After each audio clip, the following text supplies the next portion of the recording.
अस्सलाम वालेकुम dear students. जो स्टूडेंट्स भी नेस्ट एनईटी 3 टेस्ट की तैयारी करना चाहते हैं या यूईटी के ई कैट टेस्ट की एनटीएस नेट के लिए, तो आप हमारे प्रीमियम बैच को ज्वाइन कर सकते हैं। इसके अंदर आप लोगों को पाकिस्तान की टॉप 10 यूनिवर्सिटीज़ के एनटी टेस्ट के लिए फुली प्रिपेयर किया जाता है एक ही बैच के अंदर।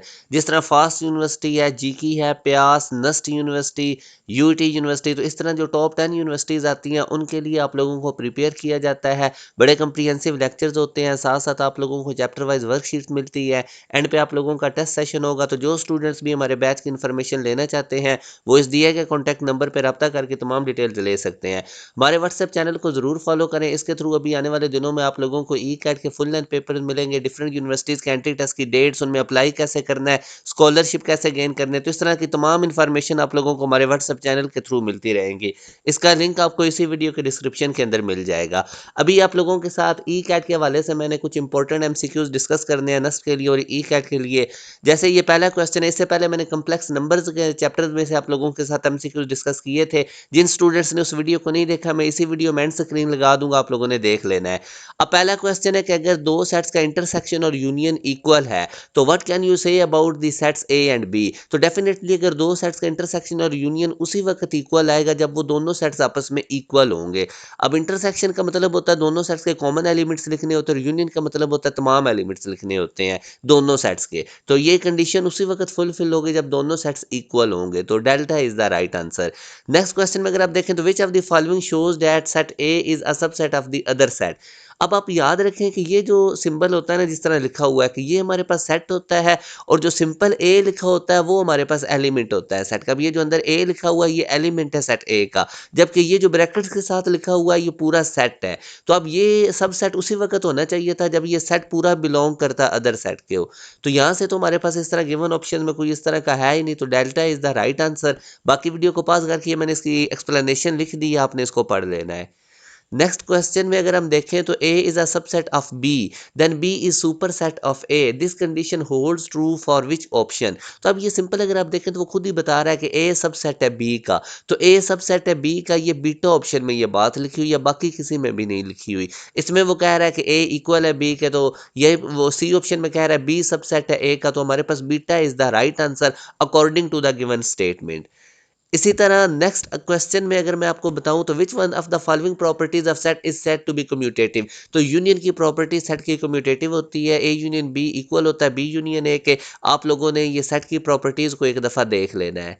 नेक्स्ट क्वेश्चन में अगर हम देखें तो वो कहता है कि ये बेसिकली ब्रैकेट्स नहीं है, वो कहता है सेट ए के अंदर तीन एलिमेंट्स है, number of subsets of set ए कितने होंगे। तो नंबर ऑफ सबसेट्स निकालने का फार्मूला होता है 2 की पावर n। n से मुराद होता है number of elements in a set ए। इसके अंदर नंबर ऑफ एलिमेंट्स 3 है, तो 2 की पावर 3 करें तो 8 आंसर आएगा। ये मैंने इसका सोल्यूशन लिख दिया है, तो हमारे पास 8 इसका राइट आंसर है। इसी तरह अब इस ये भी उसी टाइप का क्वेश्चन है, सिर्फ इसमें वो नंबर ऑफ सबसेट्स पूछ रहा है ए यूनियन बी के। तो आप ए और बी का यूनियन करें, यानी तमाम एलिमेंट्स लिख ले। तो ये 0 1 2 3 4 5 ए यूनियन बी में तकरीबन 6 एलिमेंट्स टोटल आ जाएंगे, 6। तो अब आप 2 की पावर 6 करेंगे जो कि हमारे पास 64 होता है, तो alpha is the right answer, क्योंकि उसने number of subsets A union B के पूछे थे। नेक्स्ट क्वेश्चन में अगर आप देखें तो a statement which is always false, उसको हम सर्टेनिटी कहते हैं। और एक ऐसी स्टेटमेंट जो ऑलवेज ट्रू होती है, वो भी आपने देखना है कि वो कौन सी स्टेटमेंट होती है। तो ये कोई डेफिनेशन भी आप लोगों ने देख लेनी है। अब अगर आगे एक और क्वेश्चन में देखें तो वो कहता है कि ए का बी के साथ इंटरसेक्शन और सेट ए का सी के साथ इंटरसेक्शन ये इक्वल है। तो ये कब कंडीशन, कौन सी condition, which will always be true. तो अब अगर आप देखें तो ए का बी के साथ इंटरसेक्शन और ए का सी के साथ इंटरसेक्शन उसी वक्त इक्वल होगा जब बी और सी सेट आपस में इक्वल होंगे।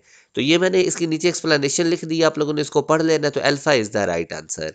वीडियो को पॉज करके आप लोगों ने इसको पढ़ लेना है। अच्छा, अब 21 वाले में अगर आप देखें A and B are non empty sets, then which of the following must be incorrect.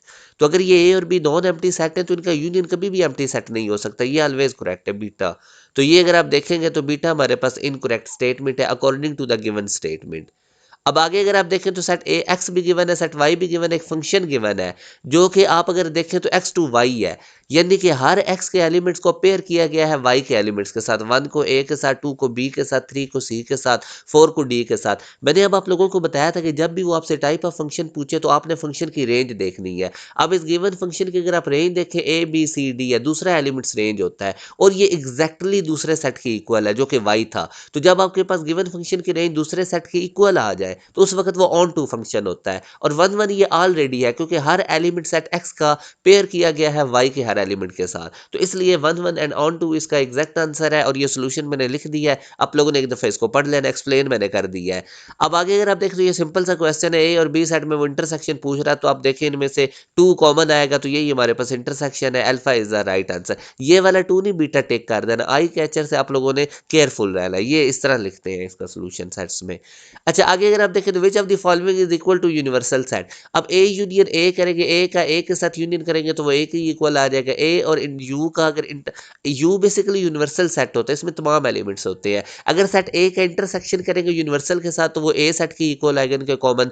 और अगर आप ए सेट का यूनियन करेंगे यूनिवर्सल के साथ तो वो यूनिवर्सल सेट की इक्वल आएगा। तो ये सारी चीज़ें मैंने इधर लिख भी दी है। तो यही वो पूछ रहा था कि which of the following is equal to universal set. तो ए सेट का जब आप यूनियन करेंगे यूनिवर्सल सेट के साथ तो वो यूनिवर्सल सेट की इक्वल होगा। तो सी हमारे पास राइट आंसर है। तो ये इंपॉर्टेंट टाइप के क्वेश्चन है जो मैंने आप लोगों से डिस्कस किए हैं ई कैट के पास पेपर्स वगैरह में नेक्स्ट में जो आते रहे हैं। तो जो स्टूडेंट्स भी एक प्रॉपर वे से प्रिपरेशन करना चाहते हो तो आप हमारे बैचेस को जरूर ज्वाइन करें क्योंकि आगे फास्ट यूनिवर्सिटी का अपना टेस्ट आने लगा है, जीकी का, प्यास का, ई कैट 2 के बहुत ज़्यादा चांसेस है 13 मई से ऑनवर्ड होगा, उसकी आपकी तैयारी हो जाएगी। नेक्स्ट एनईटी 3 के लिए भी बैच चल रहा है, एनईटी 4 के लिए न्यू बैच स्टार्ट होगा। तो जो स्टूडेंट्स भी घर बैठे प्रॉपर वे से प्रिपरेशन करना चाहते हैं आप जरूर हमारे बैच को ज्वाइन करें। इस दिए गए कॉन्टैक्ट नंबर पर रब्ता करके आप लोग तमाम डिटेल्स ले सकते हैं। अपना ख्याल रखिएगा। अल्लाह हाफिज़।